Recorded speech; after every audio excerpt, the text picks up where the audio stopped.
बड़ों को प्रणाम और छोटों को ढेर सारा आशीर्वाद। उम्मीद करता हूँ जीवन में आप कुशल मंगल होंगे। एक लंबे समय के बाद आया, उसके लिए क्षमा चाहता हूँ। तबीयत कुछ ठीक नहीं थी। आप अपना ख्याल रखें, अपने स्वास्थ्य के प्रति सचेत रहें। आज एक छोटी सी कहानी, लेकिन कहानी सुनाने से पहले एक बात ज़रूर कहूँगा कि जाने अनजाने में हम कहीं भगवान से दुखों को तो नहीं मांग रहे हैं। एक कहानी के माध्यम से उम्मीद करता हूँ आपको समझ में आएगी बात। कहते हैं कि एक बार एक पिता और पुत्र सुबह सुबह टहलने के लिए बाहर शहर में निकलते हैं। शहर से होते हुए थोड़ी दूर जब निकलते हैं तो गांव की तरफ तमाम खेत और खेत में काम करते किसान नजर आते हैं। अब एक खेत के किनारे एक जोड़ी जूते जो किसी किसान के थे, जो बाहर उतार करके और खेतों में काम करने के लिए गया था। पुत्र को वे जूते नजर आते हैं। अब उत्सुकतावश उसकी आंखों में चमक होती है। पिता की तरफ देखते हुए बोलता है कि पिताजी, आज क्यों नहीं कुछ मजे लिए जाए जिंदगी के, क्यों नहीं कुछ आनंद लिया जाए। इन जूतों को उठा करके कहीं छिपा देते हैं, ताकि किसान आएगा, परेशान होगा, उसको परेशान देख करके बड़ा मजा आएगा। अब जब पुत्र की इन बातों को पिता सुनता है तो बहुत दुखी भी होता है, लेकिन डांटने की बजाय एक दूसरी तरकीब उसके मन में आती है। वो कहता है कि अगर तुम्हें आनंद ही लेना है तो आनंद लेने के और भी तरीके हैं, मजे लेने के और भी तरीके हैं। क्यों ना हम इन जूतों में कुछ पैसे रख दें और फिर देखते हैं क्या होता है। अब पुत्र को भी ये बात बहुत अच्छी लगती है। वो दोनों करते भी वही हैं। चुपके से जा करके वो दोनों जो जूते थे उसमें कुछ सिक्के डाल देते हैं। अब सिक्के डालने के बाद छुप के बैठ जाते हैं देखने के लिए कि किसान आता है तो क्या करता है।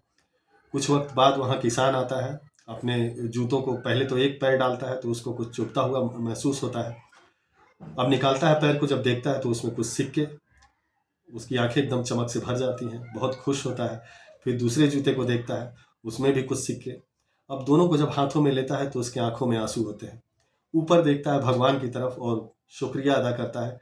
जमीन पे बिल्कुल नतमस्तक होकर के भगवान से बोलता है कि भगवान, आप ही ने शायद कोई देवदूत भेजा होगा, क्योंकि ये तो बस मन की बात है, मन की बात ईश्वर ही समझ सकते हैं। आज मुझे इन पैसों की सख्त ज़रूरत थी। मुझे अपनी बीवी के लिए दवाई लानी थी, क्यों उसके लिए पैसे नहीं थे। आज घर में भोजन भी नहीं बनता अगर ये पैसे नहीं मिलते तो कहीं ना कहीं से आपने ये पैसे दे करके मेरे ऊपर बहुत बड़ा उपकार किया है। आपने जिसको भी मेरा देवदूत बना के भेजा है उसको मैं दिल से दुआ देता हूँ। वो दिल से मेरी दुआ उसको कबूल हो, वो अपने जीवन में उन्नति करे, प्रगति करे। अब जब किसान की इन सब बातों को छुप करके जो पिता और पुत्र सुन रहे होते हैं, वो एक दूसरे को निहारते हैं। पुत्र की आंखों में आंसू होता है, पिता के गले लगता है और गले लग के एक ही बात बोलता है। कहता है कि पिताजी, आज मुझे आनंद का असली मतलब समझ में आया कि आनंद क्या होता है और आनंद मिलता किस में है। दूसरों को खुशी दे करके ही असली आनंद लिया जा सकता है। दूसरों को सुख देकर ही, दूसरों के चेहरे पे मुस्कुराहट दे करके ही असली आनंद प्राप्त किया जा सकता है। और शायद आज ज़िंदगी में पहली बार ये जान चुका हूँ। तो कहानी हमें यही सीख देती है, कहीं हम भी तो उसी रास्ते पे नहीं चल रहे हैं। आप जब भी किसी को हर्ट करते हैं, किसी को चिढ़ा करके खुश होते हैं, किसी के बुरे वक्त में हम मज़े लेने लगते हैं, तो कहीं ना कहीं अबोध रूप में हमें एक बहुत बड़ा हमसे एक पाप होता है। इस पाप से बचें, इस दुर्व्यवहार से बचें और अपने लिए, कोई आपके लिए किसी के दिल से दुआ निकले, ऐसा बंदोबस्त करें, ऐसा उपाय करें और ऐसा ही व्यवहार करें। उम्मीद करता हूँ कि कहानी आपको अच्छी लगी होगी। हमेशा की तरह फिर से यही कहूँगा, आप सभी का बहुत बहुत बहुत आभार।